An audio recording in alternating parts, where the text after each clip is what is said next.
Alright, now we're in non-Disney Villains Tournament Round 10, Part 2. So we start where we see Dr. Robotnik is met up by Agent Smith, who wants to help him fix all the damage done by Discord. So I guess Dr. Robotnik has secretly joined Mach. I guess he doesn't know. Then we see Baxter Stockman wakes up from the horror after his attack by Thrax. I thought he would have killed him. He's ugly. I'm sorry, but did his finger just chop off?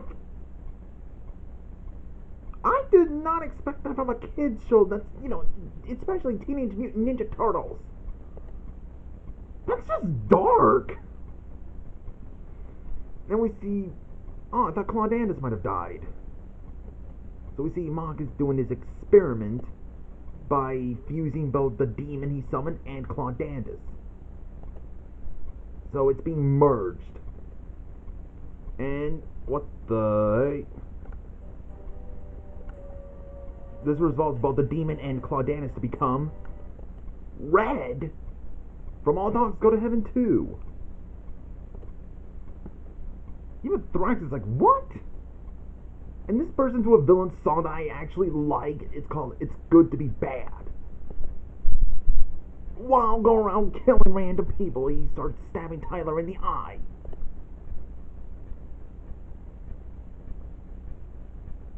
Okay. Red is the definition of a gentleman villain. Remember when I said in non-Disney Villains Tournament commentary on round 7, I believe, that Red is not the devil, he's just a cartoonish cat devil.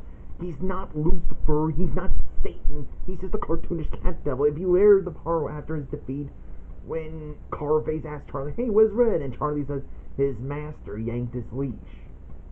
So he's just one of the servants of the devil. Or maybe in the non-Disney universe lore, it could be the servant of the Demon King.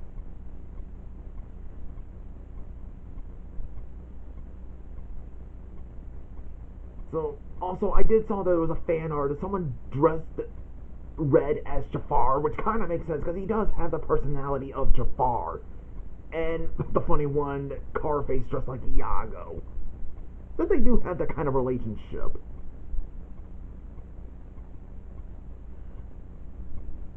Not one of the Shoulder Brothers, but still not amused. I can't play the whole tune, I don't want to get copyright claimed just in case. And yeesh, dead cat bodies. Even Thrax is like, dude, that's messed up. Yeah, the way he's using that knife, it's basically like, I think it's referencing the Sweeney Todd, the demon barber, and the one that cuts people's throats and makes them like pies and stuff.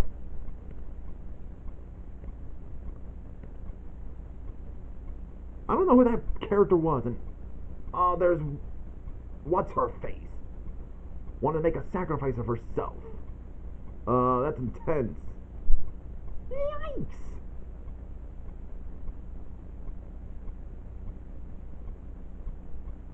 Oh no, not Zip. He's too pure. Oh no. And at the end he says, so good to be bad. That's how bad he is. Not bad as in horribly written, as in bad as in that's how evil he is. There's two meanings of bad.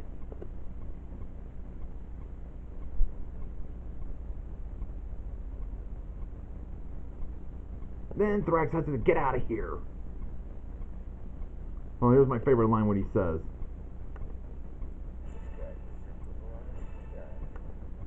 Okay, he's either referring to Mach or Red, because both of them are sick. I mean, Thrax, aren't you a monster also? Why are you freaked out by this? Okay, now we get to the fight. Scorpius versus the Daleks. I think in the description, Scorpius arranges a meeting with the Daleks' elite strategists of the cult of Skaro. Well, they're the Daleks. And it proposes an alliance. The Daleks reject his offer, meaning that the but they may have underestimated their opponent. So I guess they just don't care. They just want to do exterminate, exterminate, all it's our supreme, exterminate. They're still awesome. I mean, yeah, they look like upside down trash cans, but they're still awesome.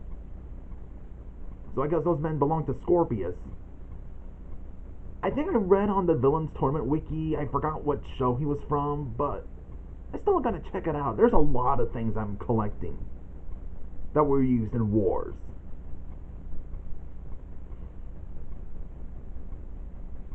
Pew! Yeah, the whole gunfight. In space!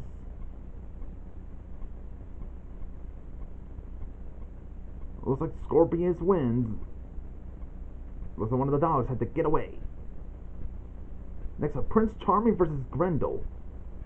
Prince Charming starts his plan to get revenge on Pitch Black. Started to fight against Grendel. An interesting idea. Prince Charming, one of the most famous fairy tales in all fairy tales. Well, actually, there have been multiple princes, but you get the idea. Fighting against a monster from mythology, not from a fairy tale, from a mythology.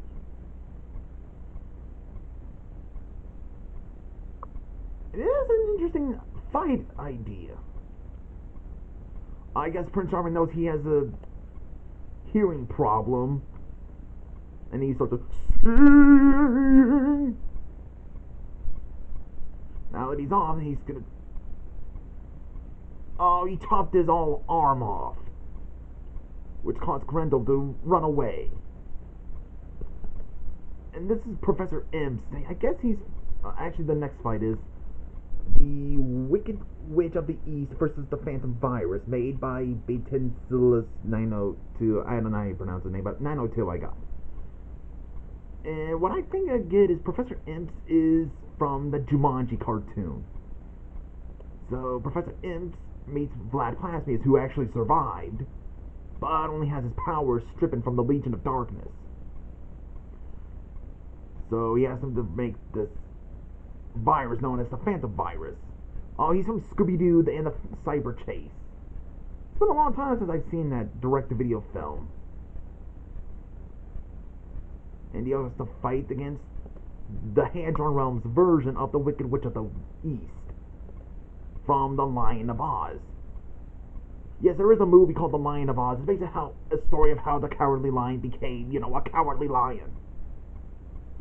And I'll say the movie is decent. It's okay for kids to enjoy. I mean, I don't see it as spectacular, but it is an okay movie, especially for little kids.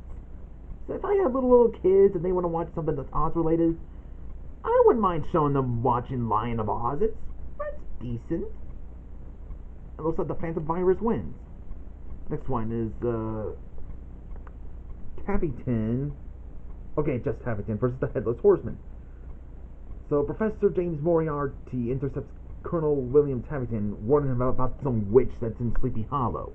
Hey bro, do you know there's a witch somewhere that's causing havoc? Oh, I'll check it if it's up.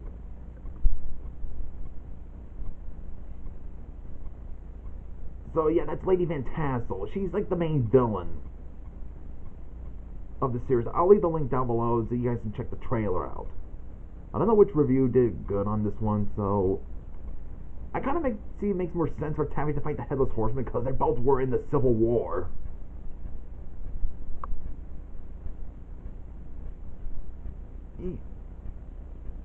Well, actually, the Headless Horseman was, still had a head. He had a head during the Civil War. Kind of interesting. They're both in the setting of the American Civil War era. Oh, the Headless Horseman chopped off his hand. And he's mad. And now for the next one is Provin versus Dorsa, made by the Cult of Kefka, now known as Mr. Dark. Returning from his absence, Provin finds his fortress occupied by Dorsa, who is mocking him because Beth Morda once worked for him. I have not seen Dungeons and Dragons movie. I've seen a Nostalgia Critics review of it. And I never read the Aragon books. That's where that Dorsa is from. And I never read the books. But I have seen the movie. I can't compare it to the books because I never read the books. And it was really rushed, and I can see why people who read the Aragon books really hated the movie. They hated it. With a burning rage, they hated it.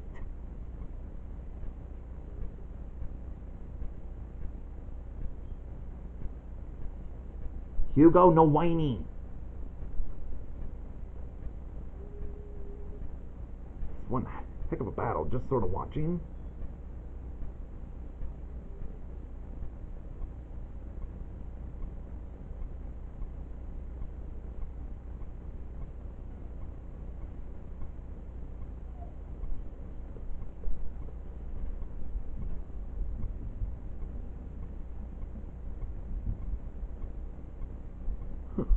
One heck of a blast. And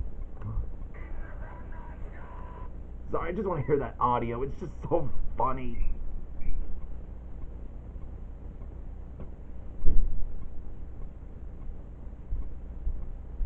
Looks like all his fortresses are done. Hold on. Uh-oh. Yeah, I'll leave the link down below to the Nostalgia Critics review of Dungeons and Dragons so you guys should see this. And along with Aragon. And just like in that movie, he gets eaten. So, yeah, that was non-Disney Villains Tournament Round 10. Well, actually, I'm just going to stop right here. So, see you guys in the next part.